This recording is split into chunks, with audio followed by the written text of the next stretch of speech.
Shalom anak-anak ibu yang terkasih kelas 10 SMA. Apa kabarnya? Ibu yakin tentu kabarnya luar biasa. Tuhan, hari ini kita akan belajar pendidikan agama Kristen dan budi pekerti, pelajaran yang pertama.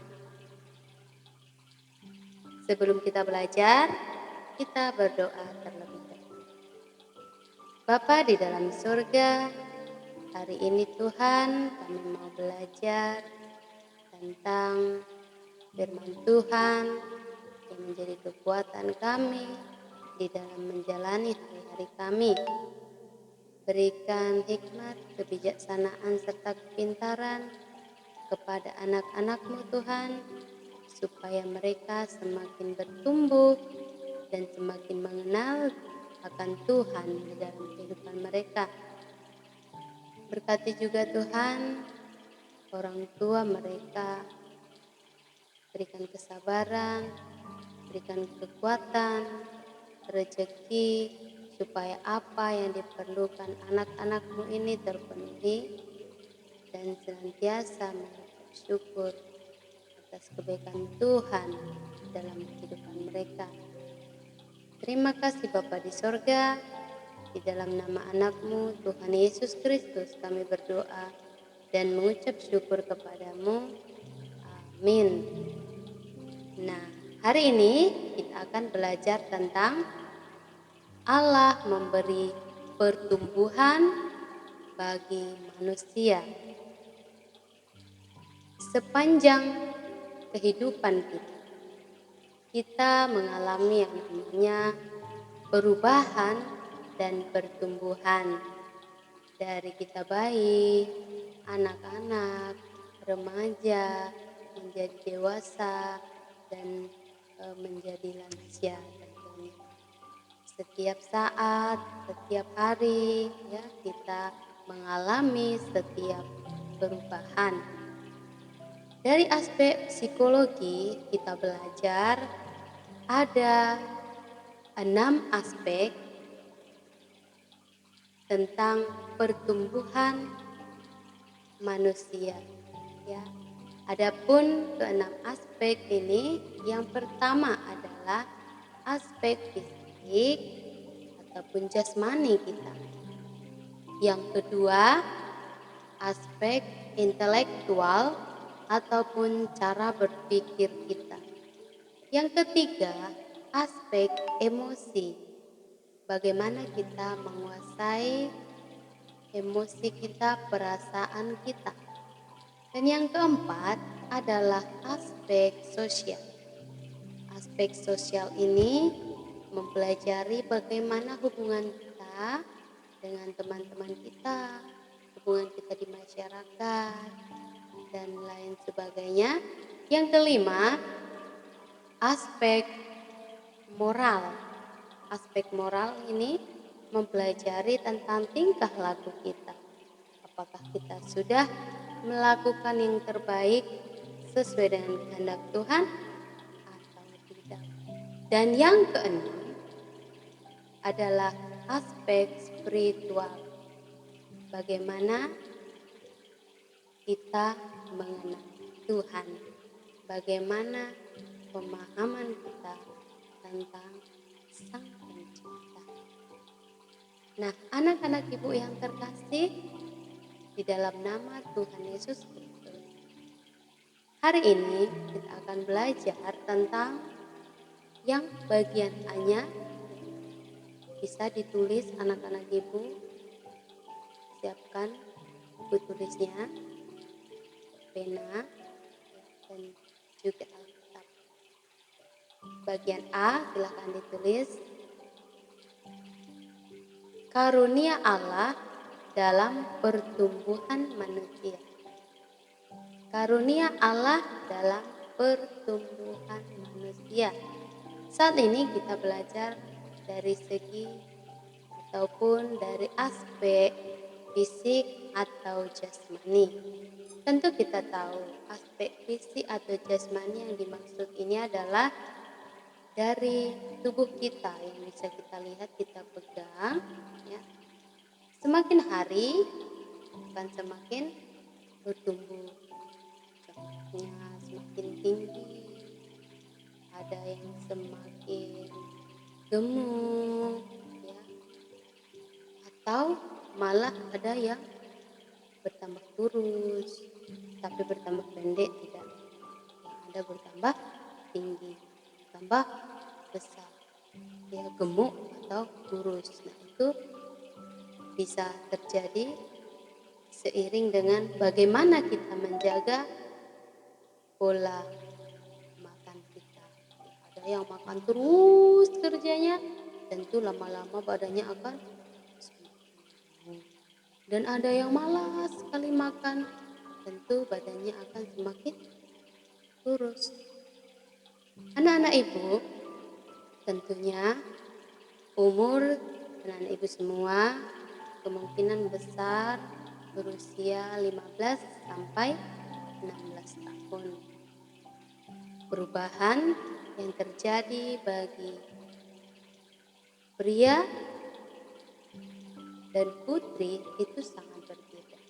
Ya, jadi jangan merasa ketika ada teman perempuan kita yang ada di dadanya sudah semakin ada perubahan, seorang pria mengatakan engkau enggak, gitu ya kan, atau ada seorang laki-laki, ya, remaja pria yang tumbuh jenggotnya di sini, datang si perempuan atau putri, ih kok aku enggak ada jenggotnya. Itu contoh, ya, perubahan yang berbeda di antara perempuan dan laki-laki. Jadi jangan heran kalau perempuan itu, ya, adanya menstruasi, kalau laki-laki itu ada mimpi basah, ya, jadi sangat berbeda. Nah, seiring dengan pertumbuhan dan perkembangan bagi kita, ya, bagi anak-anak ibu, kita memerlukan asupan gizi yang cukup serta perawatan tubuh yang serius. Kita harus merawat tubuh kita. Mungkin waktu anak-anak kita masih dibuka, digosok badannya semua, disuapin makan.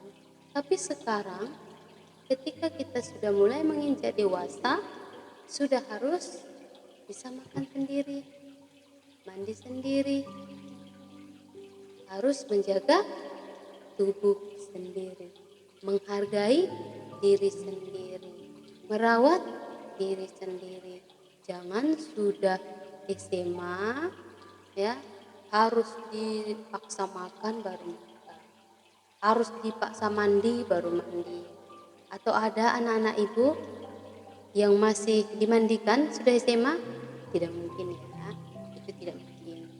Nah, kalau masih ada atau masih ada yang disuapi makan, ibu berharap juga tidak ada, ya, karena sudah mulai dewasa, sudah mulai bisa menjaga dan merawat diri sendiri. Nah, pertanyaan ibu buat anak-anak ibu semua, tolong dicatat, ya. Menurutmu, apakah ada perbedaan dari aspek fisik yang kamu rasakan dan lihat pada saat kamu SMP dengan pertumbuhan pada saat ini? Itu pertanyaan yang pertama dari Ibu. Oke, jadi silahkan nanti diberikan jawabannya di kolom komentar. Jadi nanti sebut nama dan juga komentar. Contohnya, Gisela, saya merasakan perbedaannya SMP, badan saya pendek dan sekarang sudah bertambah 5 cm. Dan apa yang paling signifikan perubahan yang terjadi di dalam Nah, di dalam Alkitab ada beberapa juga yang bisa kita jadikan contoh bahwa begitu pentingnya memperhatikan pertumbuhan fisik kita.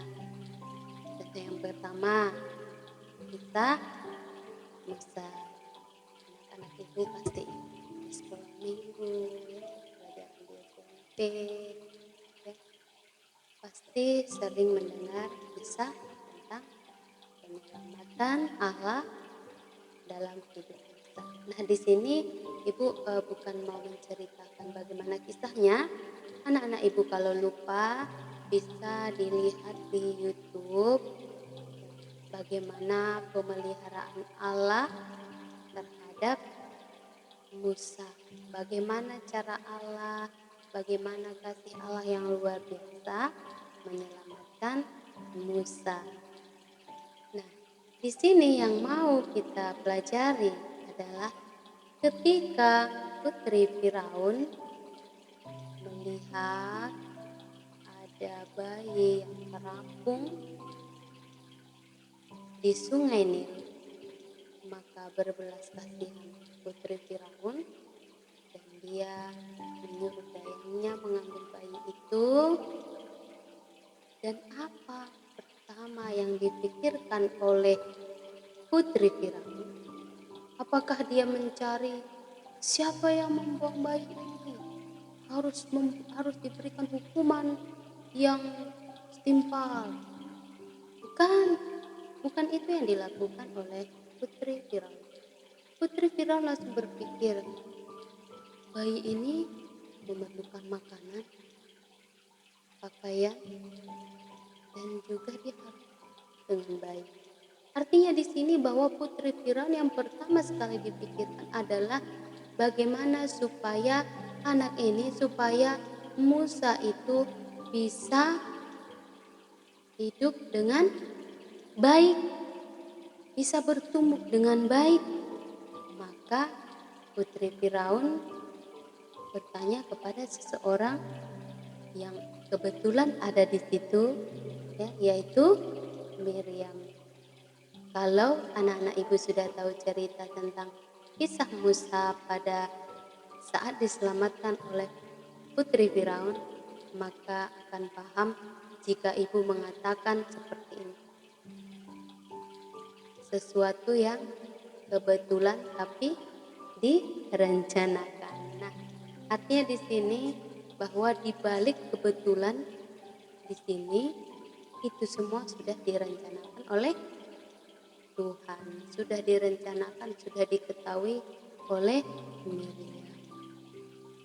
Miriam di dekat Musa sehingga putri Firaun bertanya kepada Miriam, apakah kamu tahu ada seorang ibu yang bisa merawat, yang bisa menyusui, yang bisa memberikan apa yang diperlukan anak ini?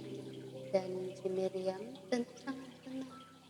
Dia pergi mencari seorang ibu untuk Musa.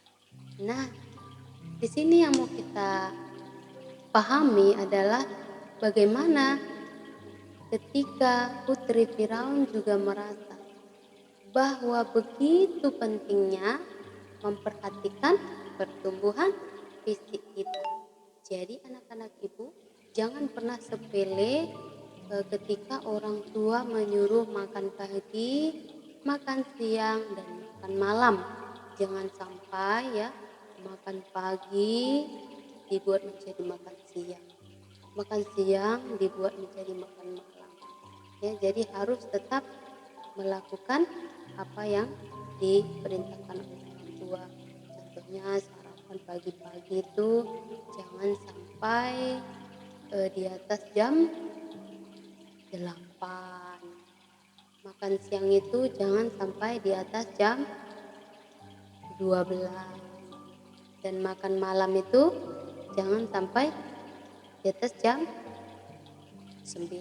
Contohnya ya, harus kita jaga tubuh kita. karena itu sangat penting untuk pertumbuhan dan perkembangan untuk diri kita sendiri. Nah, yang kedua adalah Samuel. Samuel setelah disapih oleh Hana, dia dibawa kepada Imam Eli untuk dibesarkan di rumah Tuhan. Sehingga Samuel juga bertumbuh makin besar dan makin giat melayani Tuhan. Nah, yang ketiga yaitu Daud. Daud adalah pemuda yang bertubuh kuat, wajahnya kemerah-merahan dan elok parasnya. Artinya bahwa Daud itu adalah orang yang memperhatikan pertumbuhan fisiknya. Ya. Tidak mungkin orang berotot kalau tidak pernah ini, apalagi untuk anak-anak ibu yang laki-laki, ya harus bersih dengan tubuhnya supaya pertumbuhannya baik, ya supaya semakin tinggi badannya, jangan hanya lebar ya. Lagi laki-laki nih harus sering olahraga, lagi berenang supaya karena laki-laki itu adalah tulang punggung keluar mencari ya. Dan juga bagi perempuan harus memperhatikan dirinya dengan baik ya. Contohnya ketika bergaul, jangan sampai kita dijauhi orang karena kita bau badan ya. Kita sudah bisa memakai Rexona supaya kita tidak dijauhi teman kita. Artinya bahwa kita harus menjaga tubuh kita dan menjaga kesehatan fisik kita. Nah, bukan hanya ketiga tokoh, banyak lagi tokoh di Alkitab yang menceritakan begitu pentingnya untuk menjaga pertumbuhan fisik. Nah, di dalam Lukas 2 ayat 52, silakan dibuka Alkitabnya. Lukas 2 ayat 52. Di sana dikatakan bahwa Yesus juga mengalami yang namanya pertumbuhan, dia semakin besar dan juga bertambah hikmatnya, bertambah hikmat. Jadi anak-anak ibu jangan cuma hanya untuk kebutuhan fisiknya, jasmani, tetapi juga harus memperhatikan kerohanian seperti aspek yang disebutkan ibu sebutkan tadi, yaitu aspek spiritual harus kita memahami itu juga. Kita harus sering dan harus tetap berdoa meminta bimbingan Tuhan. Kita harus memohon supaya Tuhan selalu memberikan kita kekuatan baik secara jasmani dan rohani, supaya kita senantiasa bersemangat dalam kehidupan kita. Nah, yang kemudian adalah silakan tulis tadi bagian A. Sekarang silakan tulis bagian B, arti bertumbuh dewasa. Arti dewasa adalah ketika seseorang sudah bisa bertanggung jawab melakukan tugas dan tanggung jawabnya dengan baik.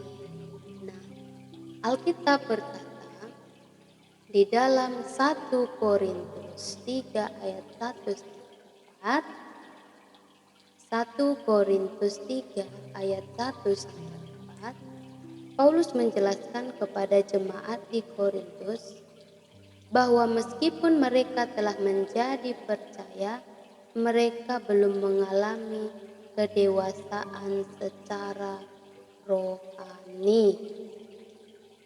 Artinya bagaimana? Bahwa belum tentu anak-anak ibu ya, dikatakan percaya nggak bahwa Tuhan Yesus menyelamatkan kita? Percaya. Ibu yakin anak-anak ibu semua tentu percaya. Tetapi apakah anak-anak ibu sudah benar-benar dewasa di dalam kepercayaan itu kepada Tuhan? Ini yang perlu kita perhatikan. Jangan hanya mengatakan percaya sebagai seorang Kristen. Apakah hanya cukup mengatakan I believe? Ya berhenti sampai di situ. Tidak. Kedewasaan iman itu ya, apabila kita memang benar-benar mengenal Tuhan dengan baik, mengenal apa yang menjadi rencana Tuhan dalam hidup kita. Supaya apa? Supaya kita berjalan seturut dengan rencana dan perintah Tuhan. Jadi anak-anak ibu, jangan hanya bermodal percaya. Di sini dikatakan di 1 Korintus 3 ayat 1 sampai 4 bahwa orang yang percaya belum tentu dewasa. Jadi belum tentu benar-benar anak-anak ibu memahami. Oleh sebab itu apa yang harus dilakukan? Supaya menjadi lebih kuat di dalam, supaya menjadi dewasa, menjadi orang yang bertanggung jawab, harus tetap mengikuti tuntunan Tuhan. Ya, harus baca Alkitab, berdoa, ibadah. Jangan hanya seperti tadi hanya jasmani, kerohaniannya tinggal di belakang. Akhirnya apa yang terjadi? Ketika tidak seimbang, ketika hanya memikirkan jasmani, maka mentalnya akan jatuh. Ketika mendapatkan masalah, maka langsung frustasi. Ketika mengikuti suatu pertandingan, langsung merasa rendah diri. Nah, oleh sebab itu kita harus seimbangkan ya, pertumbuhan jasmani dan juga pertumbuhan kerohanian kita. Dan yang ketiga, anak-anak ibu ditulis ya, atau bagian C-nya, tujuan Allah memberikan pertumbuhan. Nah, apa yang menjadi tujuan Allah dalam pertumbuhan jasmani dan kerohanian kita? Terutama pertumbuhan jasmani kita ya, karena pertumbuhan jasmani atau fisik kita sebenarnya ya bisa dikatakan misteri ilahi. Mengapa ibu katakan misteri ilahi? Karena kita tidak tahu menit keberapa, jam keberapa rambut kita bertambah panjang. Saat kapan ya, hari apa, jam keberapa kita semakin tinggi, kita tidak tahu. Itu termasuk misteri ilahi, di mana kekuasaan Tuhan yang perlu kita lakukan adalah berusaha. Berusaha untuk apa, Bu? Berusaha untuk menjaga tubuh kita supaya tetap sehat, menjaga supaya iman kita tetap kuat. Kita berusaha dan berdoa. Nah, di sini adapun tujuan Allah memberikan pertumbuhan bagi makhluk hidup atau bagi kita adalah yang pertama, supaya manusia mengalami segala perbuatan ajaib Allah. Bisa kita lihat di Mazmur 139 ayat 13 sampai dengan 16.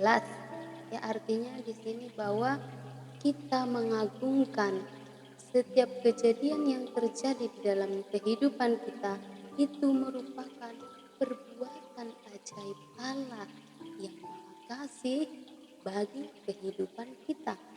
Yang kedua adalah supaya manusia menyadari bahwa Allah sangat dekat dan mengasihi manusia. Nah, artinya bahwa apa? Kita melakukan sesuatu yang baik itu juga merupakan doa kita. Kita makan makanan yang sehat itu juga merupakan doa kita supaya pertumbuhan kita semakin baik, supaya kita selalu sehat. Dan yang keempat adalah agar manusia setiap hari bertumbuh mengenal penciptanya melalui semua pengalaman hidupnya. Nah, baru ketiga ya, setiap hari bertumbuh mengenal penciptanya. Semakin kita mengenal pencipta kita, apakah ada gunanya, apakah pengaruhnya bagi hidup kita jika kita semakin mengenal pencipta kita? Banyak sekali.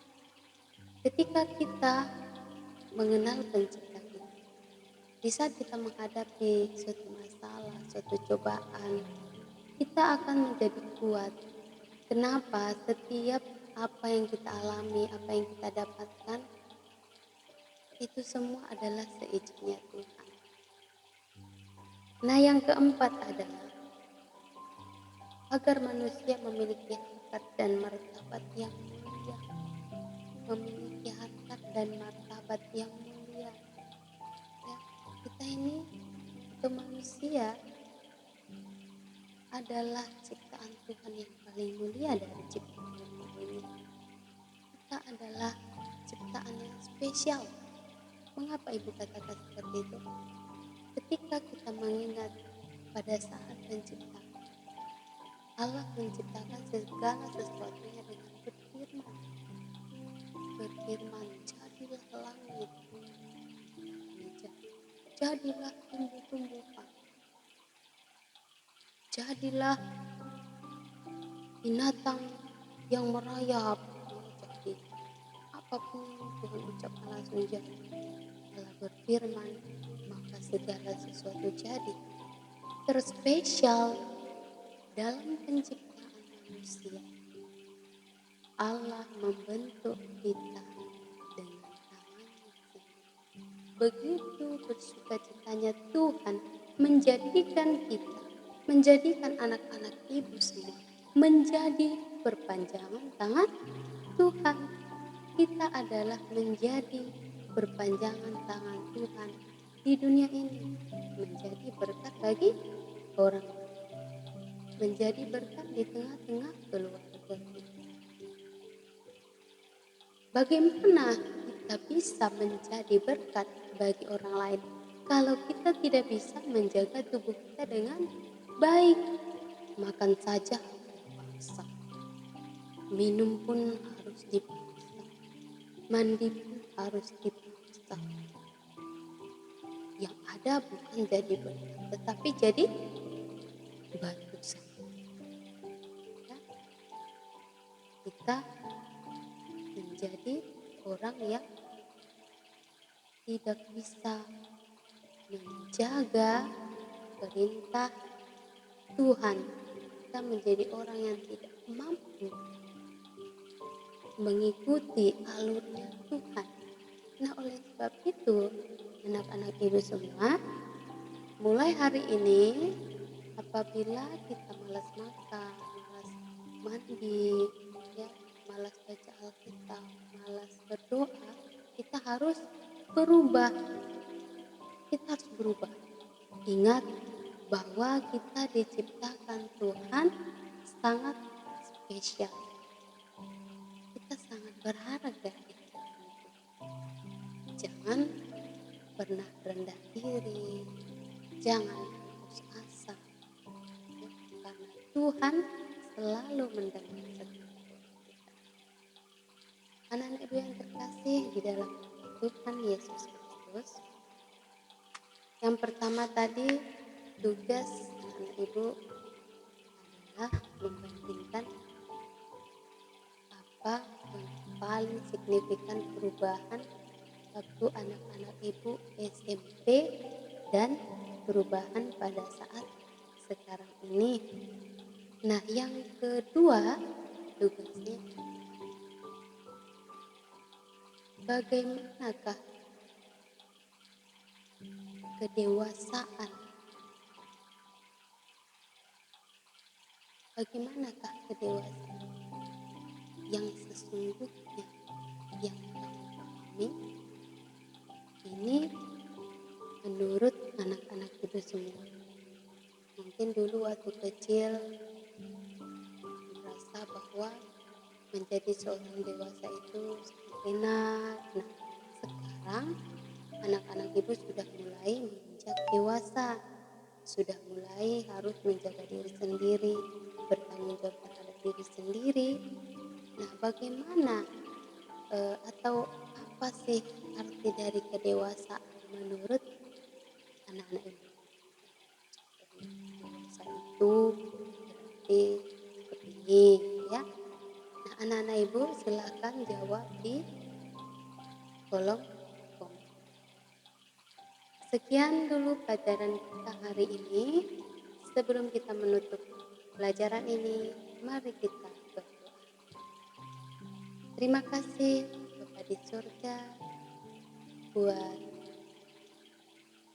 kebaikan yang nyata dalam kehidupan kami. Bapa di surga, kiranya apa yang telah kami pelajari Tuhan boleh bertumbuh di hati dan pikiran kami. Mampukan kami Tuhan, supaya kami bisa menjadi orang-orang yang dewasa sesuai dengan kehendak Tuhan. Terima kasih Tuhan Yesus yang baik. Amin. Shalom, Tuhan Yesus memberkati.